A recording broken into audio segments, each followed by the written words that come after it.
Namaste students, I am Kevin Dr. Aziz Mohammed Khan from Department of Food and Biotechnology, Faculty of Agriculture and Veterinary Science, Jyoti Vidyapeeth Open University, Jaipur.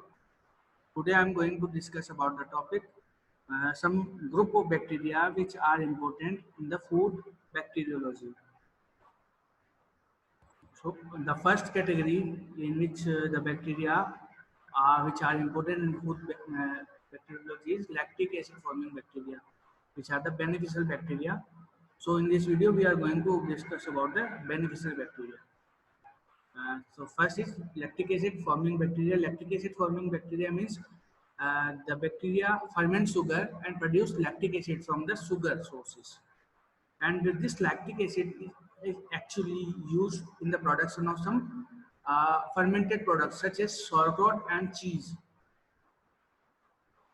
Some, sometimes they can cause some undesirable spoilage because when the sources are not available, they can spoil the food material also. So, but mostly they are involved in the food production processes. The example include examples are very important because the example include Leuconostoc, Lactobacillus, Streptococcus, and Pediococcus. The next class is acetic acid forming bacteria. What are the acetic acid forming bacteria? These are the bacteria which causes the formation of acetic acid from alcohol to acetic acid. So this is the process by which these bacteria utilize a food product, and from this food product they convert the alcohol into acetic acid and produce some desirable food products, and these are involved in the acetic acid production bacteria or acetics. They have some strong oxidizing power, which causes the oxidation of some desired products like acetic acid, and they cause some slimeliness of some food products. The examples include Acetobacter, acetic suboxidants, which are involved in the vinegar production. The next class is butyric acid forming bacteria or butyrics, which are the spore forming bacteria. And the next class is propionic bacteria, means forming propionic bacteria. The example include propionic bacterium. They are also involved in the food production process.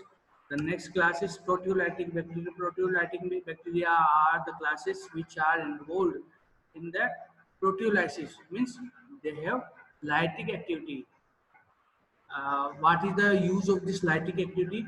Actually, this lytic activity is used in the bacterial safety, bacterial protection.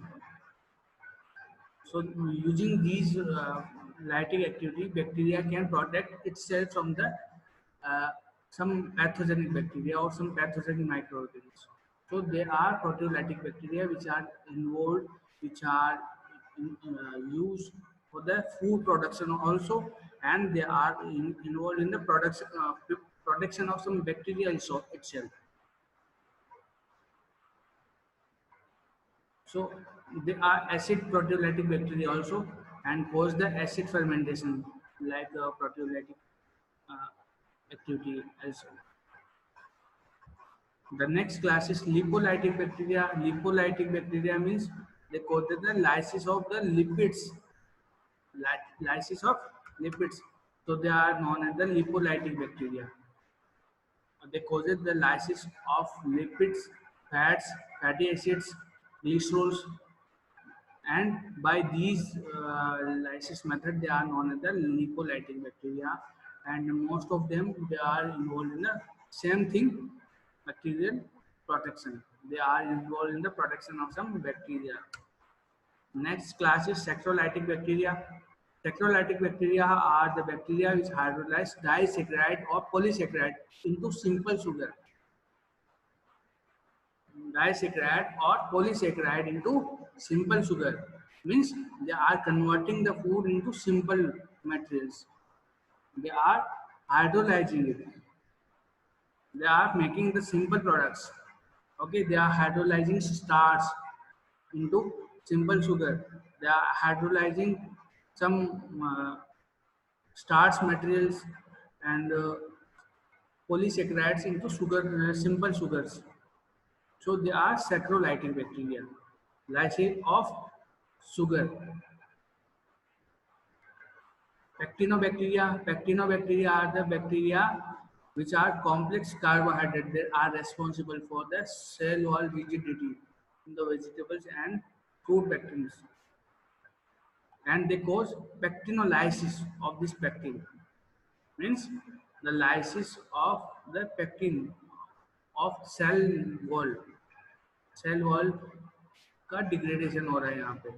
तो they are known as the pectinolytic bacteria, and these bacteria have the capability to degrade the pectin of the cell wall. The examples include Erwinia, Bacillus, Clostridium, Atomobacter. The next class is thermophilic bacteria or thermophilic. As the name indicates, thermophilic means they are living to the high temperature. So these are the organisms which can survive at the high temperature such as 45 degrees centigrade to 55 degrees centigrade. Examples include Bacillus, Stereothermophilus, and most of them they are involved in the food disposals. Thermoduric bacteria are the bacteria which can survive heat treatment such as pasteurization. Example, Bacillus micrococci. So they are bacteria which can survive the very high temperature, that is the 72 degrees centigrade. Next is psychotrophic bacteria, which are the bacteria which can grow at temperature that is found in the refrigerators. Means they can grow at the refrigerated temperatures. The examples include the Pseudomonas, Flavobacterium, Atomobacter. The next class is halobacteria. Halo means uh, high concentration of salts. So these are the bacteria which can grow at high salt concentration. Means 0.5 to 3% of salt can be tolerated by these halobacteria species. Halotolerant are the other variant of these bacteria. The next is osmophilic bacteria, which can grow in high concentration of sugar. Osmophilic means these are the bacteria which can grow in high concentration of the sugars. So these are the classes. The next class is pigmented bacteria, which are the bacteria which can produce some pigments, means they are producing some colors when they are growing on the food. So they are known as the pigmented bacteria. The next class is slime or rope forming bacteria. Slime means a layer on the food material is formed by the bacteria, which is known as the slime or the ropiness. uh, that is the spoilage kind. So these are the bacteria which causes the slimeness or opiness on the some food materials. They are known as the rope forming bacteria. The next is gas forming bacteria. Gas forming bacteria are the bacteria which causes the formation of gas. They are producing some gas in food products. The examples include the Leuconostoc, Lactobacillus, Propionibacterium. The next class is coliform bacteria, or we have already discussed about these bacteria that they are involved in the facultative anaerobic or gram-negative non-spore forming bacteria, and which causes the coliforms, which are involved in the formation of some spore, and they are involved in the disease causes the diarrhea-like diseases. So these all are the group of bacteria which are found in the food bacteriology. So our lecture is over here. Thank you very much.